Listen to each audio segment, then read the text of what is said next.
Hey, good morning, everybody. So, I'm wearing these because I didn't get a lot of sleep last night. I'm just going to jump right into it, though. A few people have said, I live in Bloomfield. I grew up in Bloomfield. I have no idea who you are. Well, one, I definitely didn't look like this. And my foundation clique was me, Jimmy Rogers, Joe Mitchell, Enrique Musladino, Brian Lazorchek, Andy Barisi, and sometimes Terrence Malarney.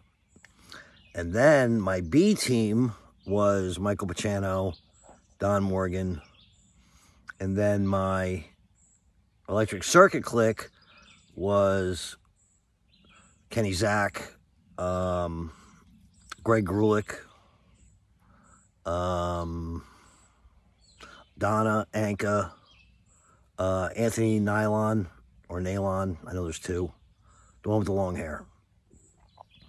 And then my C team was Jody Main, Scott Ferguson, JJ McGarren, John Schmidt, Morgan Housel, like that much, just because we worked together at 7-Eleven.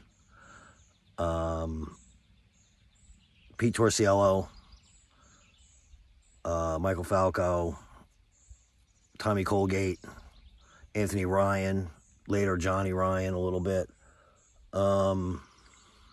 Those are the core people like I was cool with. Okay, so, and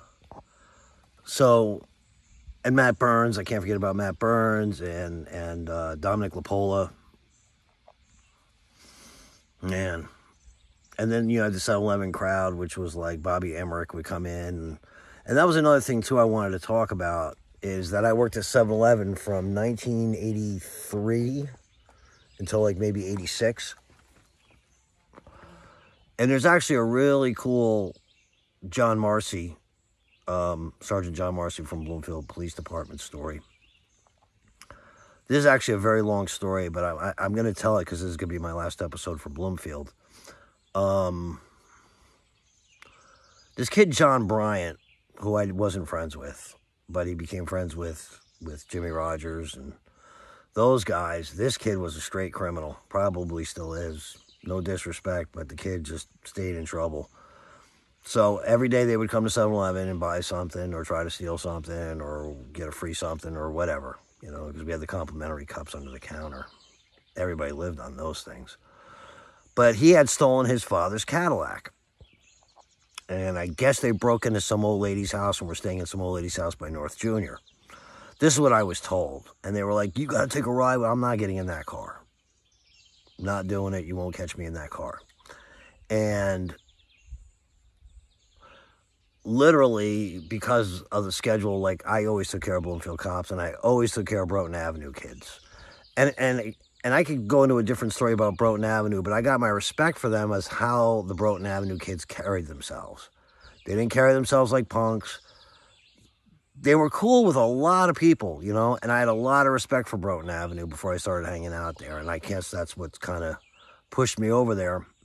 And I've been talking to a lot of people about wanting to do a documentary about Bloomfield and specifically about Broughton Avenue. Anyway, so I was working from 10 at night till 6 in the morning, and John Bryant pulls up in this Cadillac. He's got Andy Barisi in the front seat, Brian Lazorchek, and Joe Mitchell in the back seat. And I know Joe Mitchell's going to watch this and remember this and know this for fact, right? So I'm walking out of 7-Eleven at 6 o'clock in the morning, and I'm exhausted, like just pounded. And I got to go home, and I got to go to school at like 8:15. My stupid ass said, fine, give me a ride home. That's all I'm going. I'm not going anywhere else. I'm not hanging out. I got to go to school. I got to go do shit. Like, just drop me off at home. And I lived at the very top of Sunset, where Sunset crosses over Ridgewood Avenue onto Grove Street in Montclair. I was the second house on the left. So it's like literally like an 8-minute ride, if that. So I get in the back seat. I'm in the middle between Brian Lazorchek, I believe, is on my right, and Joe Mitchell's on my left. And we pulled out a 7-Eleven parking lot, and as we pulled out a 7-Eleven parking lot, a Bloomfield cop car is right behind us. And John Bryant nails the gas. And here comes the Bloomfield cop.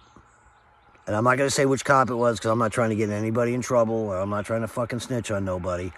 But he cuts the right going to North Junior off of Broad Street. And then another cop car is coming from North Junior and blocks us in the front. And then the cop car blocks us in from the back. John Bryant's retarded ass jumps the sidewalk, slams it in reverse, almost hits the cop that got out of his car. Goes around the other car, jumps onto Watchung Avenue and decides to jump on the Garden State Parkway going towards Newark, right? Now, I look behind us.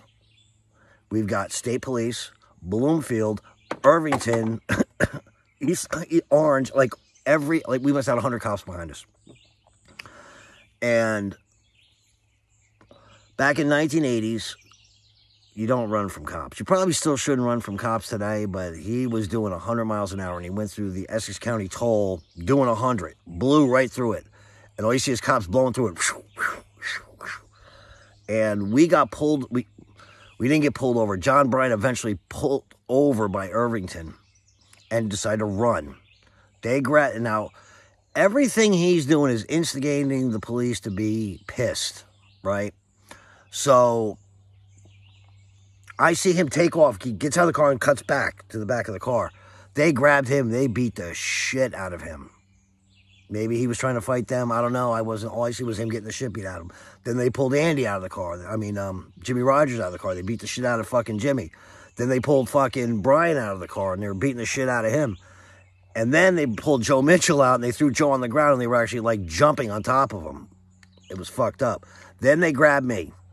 And they threw me to the back of the car, and they slammed me on the back of the car, on the back hood of the car.